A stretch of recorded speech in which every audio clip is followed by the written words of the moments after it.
कि नहीं? हट जाइए बाजू, ಸರ್ ಹೇಳಿ हट जाओ भाई। ಯಾವ ಕಾಲಿದೆ पहले आपका आपका आपका सर आपका क्या है बोलो सर पहला। नहीं बोल दिए ना आप, बोल दो। ರೆಡಿ आप पहली बार बेलगाम आए हैं तो पहली बार नहीं है, दूसरी बार है, तीसरी बार है। ಹಾಂ ಓಕೆ ಹಾಕೊಡ್ರಿ सर क्या स्ट्रेटेजी रहेगी सर? ಓಕೆ जीतना है सर। आंकड़े कम रहे तो भी आपका पार्टी का क्या स्ट्रेटेजी रहेगा? आंकड़े जो है उसके अंदर 6 लोग उतना ही पार्टिसिपेट कर रहे हैं ना, इसलिए आंकड़े कम रहे तो भी आपका स्ट्रेटेजी क्या रहेगा? पहले नेशनल तो पार्टी को क्या? देखिए जीतना हमारी कोशिश है, और जनता के कॉन्फिडेंस जीतना, जनता के दिल में एक मोहब्बत बनाना, उनको हमारा जो भी काम है, मैसेज है पहुंचाना, और ये बताना कि कर्नाटका में बेलगाम हो या हुबली हो, यहाँ पर आपको एक इंडिपेंडेंट माइनॉरिटी पॉलिटिकल लीडरशिप की ज़रूरत है। और ख़ास तौर से कर्नाटका में जो जनता ने जिनको अपना एमएलए बनाया, वो लोग धोखा देकर या अपनी आइडियोलॉजी जो भी था उनका जाके बीजेपी को सपोर्ट किए, उसकी वजह से आज बीजेपी यहाँ पावर में है। तो इसलिए एक बहुत बड़ा यहाँ पर जरूरत भी है, वैक्यूम भी है, और इसीलिए एमआईएम पार्टी ये लोकल बॉडी इलेक्शंस में हिस्सा ले रही है। और हमारा मानना ये है कि शुरुआत है, और इंशाअल्लाह ताला यहाँ से हमको कामयाबी मिलेगी। तो और भी जितने इलेक्शंस होंगे उसमें हम लोग कंटेस्ट करेंगे। सर क्या एजेंडा रख के चुनाव में लड़ेंगे सर? ಡನ್ ಮಾಡೋ एजेंडा डेवलपमेंट है, वार्ड्स का एजेंडा ग्रास रूट लेवल पर एक लीडरशिप को पैदा करना है, और ये बहुत बड़ा अहम काम है जिसके लिए हम पूरे मुल्क में, मैं जाता हूँ पूरे मुल्क में, यही हमारा काम है। सर सर आपके फॉलोअर्स बहुत ज्यादा है इधर बेलगाम में, लेकिन एक्टिविटीज को नहीं, इलेक्शन के टाइम में उतना ही आप सामने लोगों के सामने जाएंगे तो रिस्पांस कैसा मिलेगा? फॉलोअर्स तो बहुत ज्यादा है सर आपके, लेकिन रहबरी सही नहीं हो रही इधर पे, क्यों ऐसा क्यों हो रहा है? ठीक है, आप भी तो थोड़ी रहबरी करो हमारी। आप भी रहबरी करो, काम आसान हो जाएगा। सर पिछले 50 साल आप पूछ लिए, मैं दूसरों को पूछना तो पूछा दो। सर आपने स्टेट इलेक्शन में जेडीएस के साथ अलायंस थे, फिर ये लोकल बॉडी इलेक्शन में क्यों अलायंस क्यों नहीं हुए? जेडीएस के साथ असेंबली इलेक्शन में हम लोग सपोर्ट करे, कैंडिडेट नहीं खड़ा करे थे। Yes sir. तो उसके बाद हम रियलाइज करें कि जेडीएस गलती की कांग्रेस के साथ अलायंस करके। मेरे को अच्छी तरह याद है कि जब कुमारा स्वामी साहब फोन किए थे, वो फोन करके बोले कि मेरा ओथ है, आप आइए। मैं उनको बोला कि मैं नहीं आ सकता हूँ साहब, आप बहुत बड़ी गलती कर रहे हैं ये अलायंस करके, इससे आपकी पार्टी को भी नुकसान होगा, और जो लोग वोट डाले आपको उनको भी बड़ी मायूसी होगी, और दोनों चीजें सच साबित हुई। इसीलिए हमारा, और तीसरी बात यह है कि इस इलेक्शन में हमारा किसी से भी अलायंस नहीं है, ना हम उनसे बात किए ना उन्होंने हमारे से बात किया। आगे के इलेक्शन पे भी यही मुद्दा कायम रखेंगे या आप बदलेंगे? अब देखिए, जिंदगी का भरोसा नहीं है, ना आपकी जिंदगी का भरोसा ना मेरी जिंदगी का भरोसा है। फ्यूचर में क्या होता इसका मैं कोई नहीं बता सकता। देखेंगे आगे जाके क्या होता, क्या नहीं हो सकता, क्या पॉसिबिलिटी है नहीं है, वो तो वक्त ही बता सकता, और जब कुछ हुआ तो बताएंगे, नहीं हुआ तो ऐसा नहीं। कांग्रेस ये सवाल उठाता है कि बीजेपी का बी टीम एमआईएम है, उनको किधर पॉसिबिलिटी है उधर उतना ही। उनका बोलना सही है, क्योंकि राहुल गांधी को मैं हराया अमेठी में जाके। मैं गया था ना, मैं ठहरा उनके सामने, तो उन्होंने हार गए, तो उन्होंने वायनाड को आए, वहां जीत गए। सर इलेक्शन के बाद ये कांग्रेस पार्टी का इग्नोरेंस है, एरोगेंस है। इनके इतने एमएलए बीजेपी के गोद में जाके बैठ गए, मेरे से पूछ के गए, या सिद्धारामैया डीके से पूछ के गए। कर्नाटका में आपकी पार्टी से मुस्लिम एमपी नहीं जीतता, मेरी वजह से।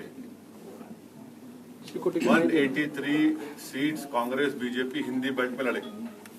आपको मालूम कितने सीट जीती कांग्रेस? 183, ओनली 15 मेरी वजह से। मैं तो नॉर्थ हिंदी स्पीकिंग स्टेट्स में किशनगंज में एक सीट थी हमारा, वहाँ हम थर्ड आए, 3 लाख वोट लिए तो कांग्रेस 350 लिया। तो कांग्रेस पार्टी का मामला ये है कि उन्होंने ये चाहते कि कभी भी, बल्कि हर सेकुलर पार्टी ये चाहती कि कभी भी मुसलमानों का एक पॉलिटिकल लीडरशिप इवॉल्व ना हो, और वो ये समझते कि मुसलमान जो है सिर्फ उनकी गुलामी करना, कैदी बन के रहना और उन्होंने जैसा बोले उठना, उन्होंने जैसा बोले सो जाना। हम ये बोल रहे हैं कि हम भारत की डेमोक्रेसी में हमको हमारा हिस्सा मिलना चाहिए, और उस वक्त मिलेगा जब हम इलेक्शन लड़ेंगे और वोट डालते आए। अब वोट डालना भी पड़ेगा अपने अपने पार्टी के कैंडिडेट्स को। ये हमारी सोच है, ये हमारा काम है। और इनका मसला ये है कि अब ये बोलते हैं कि आप कुछ मत बोलो, आप खामोश बैठो, खामोश बैठो। खामोश बैठने से क्या मिला? कुछ नहीं मिला ना। पार्लियामेंट में आप देख लीजिए, जब अनलॉफुल एक्टिविटीज प्रिवेंशन एक्ट आया, जिसकी वजह से आज बहुत से इंटेलेक्चुअल्स, बहुत से स्टूडेंट्स, बहुत से दलित समाज के लोग, ट्राइबल समाज के लोग और यंग मुस्लिम्स को बीजेपी सेंट्रल गवर्नमेंट ने यूएपीए में डाल रही है। कौन सपोर्ट करा लोकसभा में? कांग्रेस। राज्यसभा में कौन सपोर्ट करे? कांग्रेस। आप हर जगह पे बीजेपी को सपोर्ट करते लॉज बनाने में, और वो लॉज का इस्तेमाल इन तमाम लोगों पे होता, और आपको और आप हम पे उंगली उठाते। तो ये कांग्रेस पार्टी, इसी वजह से इनका ये हाल हो चुका है। आगे भी बुरा हाल होगा इंशाल्लाह। सर एक मिनट, आपकी बेदारी पैदा करने के बावजूद भी बड़ी तादाद में एक बड़ा जुमरा कांग्रेस से जुड़ा हुआ है, कांग्रेस का साथ छोड़ने के लिए तैयार नहीं। क्या वजह हो सकती है? नहीं, जमहूरियत है, जमहूरियत हर एक को इख्तियार है अपनी आवाज उठाने का, अपने फैसले लेने का। भाई यहाँ तक तो हम, आप मानते हैं ना कि बहुत से लोग तो बेदार हो चुके हैं, बेदार तो हो गए ना, आप भी आगे भी होंगे इंशाअल्लाह। एक आदमी बेदार हो गया एक हजारों में, उन्हें सबको जगह देता उन्हें। एक आदमी उठना खाली, हजारों को उठाने का नहीं, एक आदमी उठ गया तो सबको उठा देता उन्हें, और उठेंगे इंशाअल्लाह। बीजेपी को हो रहा है ना? क्या हो रहा बताओ आप? अभी आप एग्जाम्पल दो मेरे को। कर्नाटक में ही नहीं, आप एग्जाम्पल देना। आप जर्नलिस्ट है तो आप एग्जाम्पल दे के सवाल करो। मैं आपको अभी आपके यहाँ पे 6 कैंडिडेट हैं सर। हाँ। 6 कैंडिडेट का फायदा बीजेपी को होगा ना उसी एरिया में। कितने यहाँ पे, कितने जुमला, कितने वार्ड से मेरे भाई? 58 वार्ड है सर। हाँ, 58 58। कितने पे नहीं लड़ रहे हम लोग? 6 नहीं, मैथ्स में वीक हूँ, बोलो आप। 6 नहीं लड़े तो कितने बचते? नहीं, आप प्लीज बोलो भाई। 6 अगर नहीं लड़े तो कितने बचते? 52। हाँ, अब 52 में फायदा होता मेरी वजह से नहीं, लेकिन हाँ? 6 लड़े तो 52 में से फायदा होता। आप तो जीनियस है ना, मैं नहीं हूँ जीनियस। बाकी सब जगह नहीं, सुनिए, 6 लड़े तो आप बोले फायदा हो रहा, नहीं लड़े तो फायदा होता क्या? आप ये बोलना चाह रहे ना? वो नहीं होता।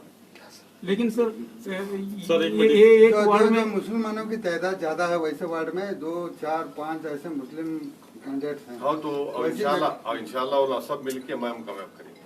सर एक मिनट, जो हालात है सेंट्रल गवर्नमेंट, स्टेट गवर्नमेंट के, जो हर चीज महंगी हो रही है, इसके बावजूद भी लोग अपने आप को समझ क्यों नहीं पा रहे, या पॉलिटिकल जो अपोजिशन पार्टियां हैं लोगों को समझाने में नाकाम हो चुके हैं? क्या बीजेपी और कांग्रेस एडजस्टमेंट की गवर्नमेंट चला रहे हैं हिंदुस्तान? बिल्कुल चला रहे। वही तो बोला ना आपको, वही तो बोला ना मैं। तो मेरी भीड़ खुजाओ, मैं तुम्हारी भीड़ खुजा। वही काम हो रहा। तो इस पब्लिक का हाल क्या होगा? पब्लिक तो परेशान है, पब्लिक का बुरा हाल है, पब्लिक तकलीफ में है। कोविड सेकेंड वेव के दौरान में इतने लोग हमारे मुल्क में, ऑक्सीजन नहीं मिला, दवाएं नहीं मिली, बेड्स नहीं मिला, चाहे कर्नाटका हो, दिल्ली हो, यूपी हो, कई बड़े बड़े सिटीज में, मुंबई हो, यहाँ पे नहीं मिला उन लोगों को, और ऑक्सीजन नहीं मिलता। हमारे मुल्क के होम मिनिस्टर जनाब अमित शाह मार्च एंड में, अप्रैल में पूछते, इस साल के स्टेट से पूछते आपका ने कितना ऑक्सीजन है, कितना होना आपको। पेट्रोल यकीनन सही बोल रहा है, पेट्रोल की कीमत आसमान पे चले गई। तो ये चीजें हैं पब्लिक में, गुस्सा है, पब्लिक में तकलीफ हो रही है, पब्लिक में बहुत एंगर है, मगर उसको कैपिटलाइज करना भी आना ना, बोलना चाहिए, उसको रिफ्लेक्ट करना चाहिए, वो नहीं हो रहा। तो ये इसीलिए क्यों नहीं हो रहा, क्या हो रहा, वो आप देखेंगे आप। सर इधर कोई भी बीजेपी के खिलाफ एक लफ्ज बोलेगा या तो उसको जेल होता है या तो परेशान होता है, लेकिन आप इतना सारा बोलते हैं बीजेपी के खिलाफ, मोदी के खिलाफ। तो आपको क्या बीजेपी पर हमदर्दी है या डर है आपका? सुनिए, आपको खुशी होंगी मैं जेल गया तो आपको खुशी होंगी मेरी मौत से? नहीं, आप क्या चाह रहे बोल रहे हैं? कर दो आप। सुनिए मेरी आवाज उठाता है, मेरी बात जेल में डाल देता है। सुनिए मेरी बात सुनिए, आवाज उठाना मेरा डेमोक्रेटिक राइट है। नहीं, दूसरा कोई उठाया तो कौन एग्जाम्पल परेशान होती है। बेलगाम में बहुत सारे लोगों को डाला। अरे भाई आप लोग चाह रहे क्या? मेरा राइट है, मैं उठा रहा हूँ, मैं पार्लियामेंट में बोलता हूँ। अब आप नहीं बोल सके तो मैं क्या करूँ? आप खाली यूं कहे तो मैं क्या करूँ? आप जाके मोदी गले लपेट लिए तो मैं क्या करूँ? आपको बोलना नहीं आया तो मैं क्या करूँ? अगर आप गूंगे हैं तो मैं जबान डालूं क्या? तो अब आपको बोलने का तरीका भी आना। तो ये सवाल है, उनसे पूछो ना, उनको कहीं जेल नहीं जा रहे, कोई नहीं जेल भी जा रहा। जेल कौन जा रहा? जेल को जाने वाले क्या कांग्रेस के लोग हैं? कौन जा रहा जेल को? जेल को जा रहा दलित, जेल को जा रहा मुसलमान, जेल को जा रहा आदिवासी और वो इंटेलेक्चुअल्स। कौन से कांग्रेस के लोग जेल को जा रहे? कुछ भी नहीं जा रहे। सर इलेक्शन के बाद जो भी रिजल्ट हो बेलगाम की अवाम सपोर्ट कर रही है आपके कैंडिडेट को, इलेक्शन के बाद में भी काम रहेगा पार्टी का?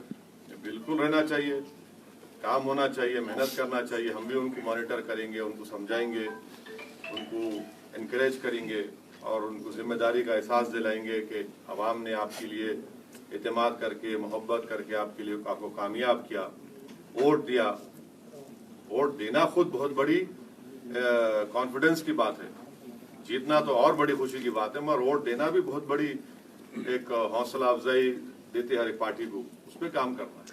सर अफगानिस्तान के बारे में क्या बोलना भाई? अफगानिस्तान के बारे में हिंदुस्तान का रोल क्या होना चाहिए इस मामले को? मेरे को क्या करना है अफगानिस्तान से? आपका स्टेटमेंट? ना मेरा ससुराल वहाँ का है, ना हमारे गए वहाँ पे ताल्लुक ही नहीं है अपने को अफगानिस्तान से। अफगानिस्तान में क्या हो रहा है मोदी जी से पूछो आप लोग। 20 साल में क्या करे वहाँ पे? $3 बिलियन वहाँ खर्चा करे, क्या करे? सो है वो हर साल 800-900 बच्चों को बुलाते थे अफगानिस्तान से, पढ़ाते थे बच्चियों को engineering, medicine, Indian military academy में ट्रेनिंग देते थे। ऐसे 16,000 लोगों को हम लोग ट्रेनिंग दिए 20 साल में। अब इन्हें क्या करें? इनसे पूछना ना, इन्हें जवाब ही नहीं देते। वेट एंड वॉच बोलते खाली। प्राइस बढ़ गया पेट्रोल का, वेट एंड वॉच। तो हर चीज वेट एंड वॉच है इनका। और कुछ सर? बेलगाम जनता के बारे में बेलगाम जनता को क्या कहना चाहते हैं? बस मैं उनसे गुजारिश करने आया हूं कि आप मुझ पर भरोसा करिए, हमारी पार्टी पर एक भरोसा करिए, एतमाद करिए।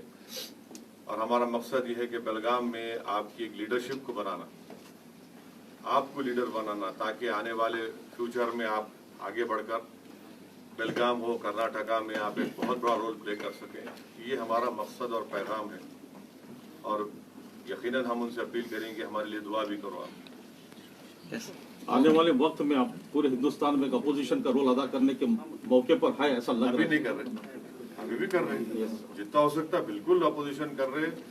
पार्लियामेंट में कोई आप बताओ कि हर बिल के ऊपर हम मुखालिफत कर दे। ओबीसी का बिल आया तो हम बोले कास्ट सेंसस कराओ, क्यों नहीं करा रहे कास्ट सेंसस? 50% का ब्रीच क्रॉस करो आप।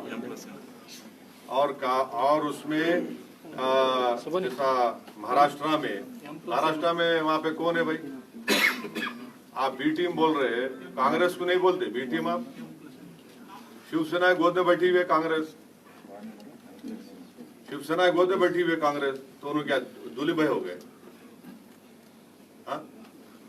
वहां पे वोट लिए, ओवैसी को वोट मत दो, नहीं तो बीजेपी शिवसेना आती। इलेक्शन के बाद तीनों मिलकर निकाह कर लिए। तो ये क्या है? ये इसको अपॉर्चुनिज्म बोलेंगे या सेकुलरिज्म बोलेंगे, कम्युनिज्म बोलेंगे? और वही शिवसेना का चीफ मिनिस्टर असेंबली में खड़े रह के बोलता है कि हमारे को फखर है हम बाबरी मस्जिद को तोड़े। आप पावर में है, कांग्रेस वाले उनके साथ, वो कम्युनलिज्म नहीं है। यहाँ 6 सीट लड़े तो पेट में दर्द हो रहा। यही तो हम बता रहे कि मकसद क्या है कि मुस्लिम पॉलिटिकल एम्पावरमेंट कभी नहीं होना। और मेरा मानना यह है कि ये मुल्क ताकतवर होगा जो मुस्लिम पॉलिटिकल एम्पावरमेंट होगा। और एम्पावरमेंट कैसा होगा? वोट डालने से नहीं, लीडर बनने से होगा। कोई भी पॉलिटिकल पार्टी में, ये नाम निहाद सेकुलर पार्टियों में, एक बताओ आप कौन है मुस्लिम लीडर, बल्कि पूरे कंट्री में बताओ कौन है। एक लीडर बताओ ना, कोई छोड़ दो, मैं तो गली का लीडर भी नहीं हूं, मैं तो कौन है बताओ। तो उनको ये किसी को पसंद नहीं है।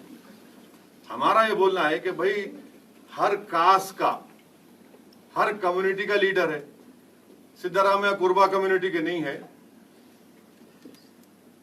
येदुरप्पा लिंगायत कम्युनिटी के नहीं है, यादव फैमिली से डीके वोकालिगा के नहीं है। आप कहीं को नहीं बनते भाई, आप भी बनो। सब जने अपना अपना कर रहे तो आप भी करो ना भाई, इसमें बुरी बात क्या है?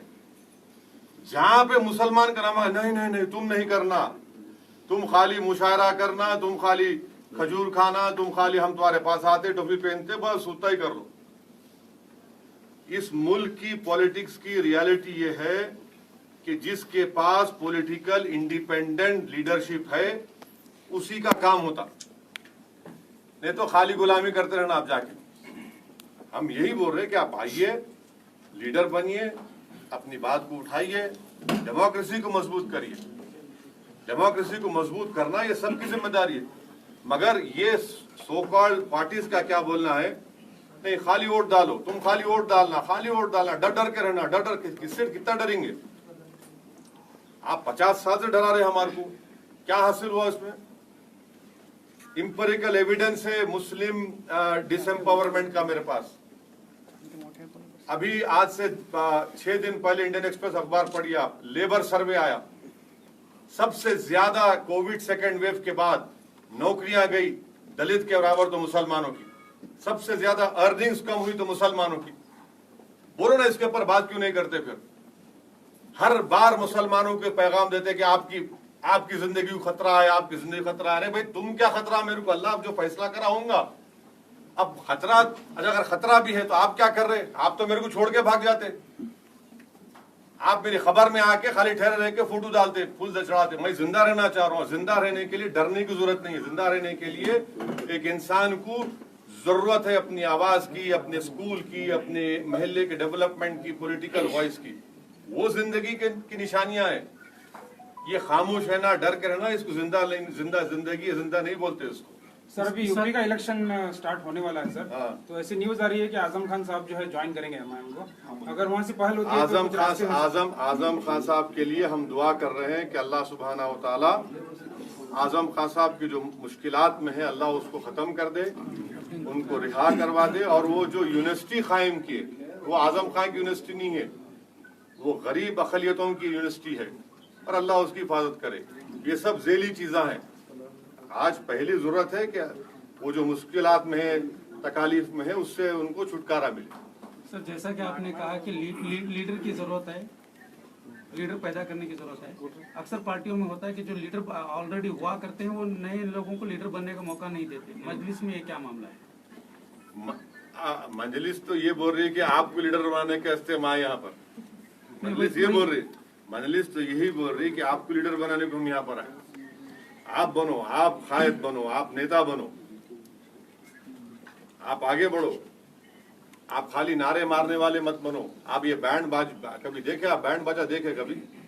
बैंड बाजा में क्या होता, जब तक दूल्हा रहता, दूल्हा अंदर चले गया मैरिज हॉल में, बैंड बाजा वाले चले जाते घर को अपने। वो हाल हमारा बना के रखे हम, बैंड बाजा खाली बस जिंदाबाद जिंदाबाद, उनके नाम पे जिंदाबाद, इनके नाम पे जिंदाबाद। अरे तुम जिंदा रहो बाबा, आप ही जिंदा नहीं रहे। कब तक हम बैंड बाजा करेंगे इन लोगों का? आप बाजा बजा दो इन लोगों का इलेक्शन में, आप हीरो बनते फिर। सर आने वाला लोकसभा इलेक्शन जो है बीजेपी के लिए, अपोजिशन के लिए कितना कामयाब हो सकता है? क्या बीजेपी फिर आने वाले इलेक्शन में अपनी जो ये सरकार बना सकती है? अभी तो बहुत दूर है वो। 2024 में अभी इतना जल्दी उसके बारे में बोलना मुश्किल है। 2024 में देखना क्या होता, जब अभी तो टाइम है। सर वो M+M के बारे में आप सुना होगा, उसके बारे में आप क्या राय है? I am only for M by M।